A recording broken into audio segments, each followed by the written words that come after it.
name is John Jenkins. I'm the senior pastor of the First Baptist Church of Glenarden, and I'm honored to be a part of Converge. I want to take a few moments today and talk about community impact. Give you a little history about the church that I pastor. I am the pastor of First Baptist Church of Glenarden, located just outside of Washington, D.C. We're in the suburbs of Washington, D.C. Our church will be 100 years old in 2017. When I became the pastor of the church, we had 32 auxiliaries, clubs we called them. They were choirs and usher boards and groups that met together for fellowship. And actually they met together for annual anniversaries. Every year, the 32 clubs would have an afternoon anniversary, 3:30 in the afternoon every Sunday, 32 Sundays out of the year, with about 32 people in attendance.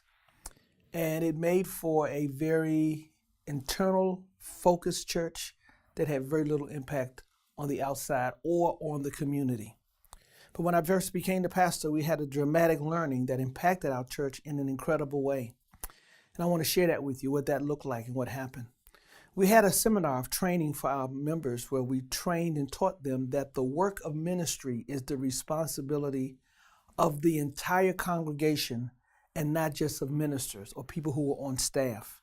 And the way we were able to impact them in that way and share that with them is we did a seminar, and the seminar instructor went to a whiteboard and he drew a great big old circle, divided it up into a pie.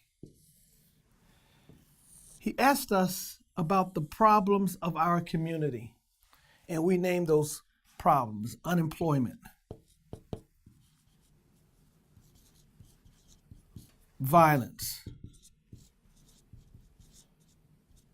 hunger.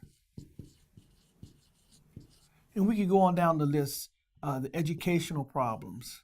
And we can go on down the list and name all of the various challenges that we had in our community.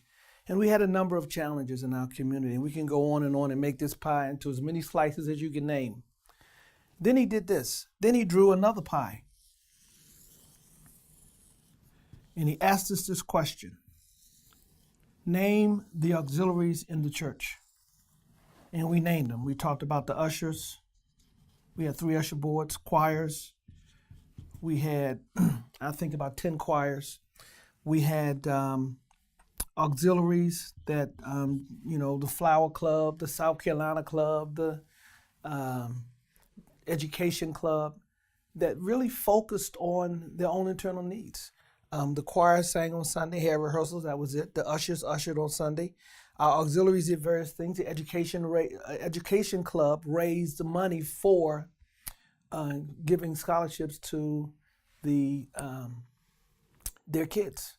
And we can go on and talk about all of the different things we had going on. And here's the question that he asked that changed the scope of our ministry for the last 27 years. It has made a huge difference. He said, what are these auxiliaries here doing to impact these problems in the community here?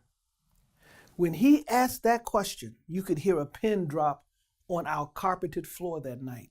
Because at that very question and with this model, what he showed us is that we were busy doing church work, but not the work of the church. So we left that meeting, we left those training sessions, and every ministry in the church had to redefine a purpose and a mission that every ministry would have. And we took off the name club. We don't call them clubs anymore. We have ministries. And every ministry redefined its purpose and its mission. And every ministry had to find a need in the community to serve. It was life-changing for us. So every usher board, every choir, every auxiliary, the deacons, the deaconess, the ministers, everything. And now today, we went from 32 ministries to 119. We have 119 ministries serving every conceivable need in the community that you could possibly name. As a matter of fact, when we held Seminar 2 the following year, and we drew this same pie, and these same questions were asked, when the question was asked, what do these auxiliaries do to impact the problems of the community here, people began to pop up and stand up and talk about the different things that their ministries have been doing. Lives have been changed. As a matter of fact, a lot of the people who were at that second year training could stand up and testify about how the outreach into their families or into their communities made a difference and caused them to become joined and connected with our church family. I believe this is a thing that a question every church has to ask itself the question, every pastor, every leader. If our church were to shut down and to close up, would the community miss us? And if the reality of that question is the community wouldn't even recognize that you're no longer in existence, that would be a problem. So I want to challenge every church, and I want to share with you today, this is what we've done, and it has made a difference. Every year we produce an annual report, and in that annual report, it reflects the impact that we're having on the community. As a matter of fact, if you come to our community, they will tell you that our church is just not a church in the community with no impact. They will say that's a church that's doing the work of the ministry. Get your members, get your leaders finding a need to serve in the community, and it will make a huge difference. You've been listening to a Whiteboard Leadership Moment. For more information, go to converge.org.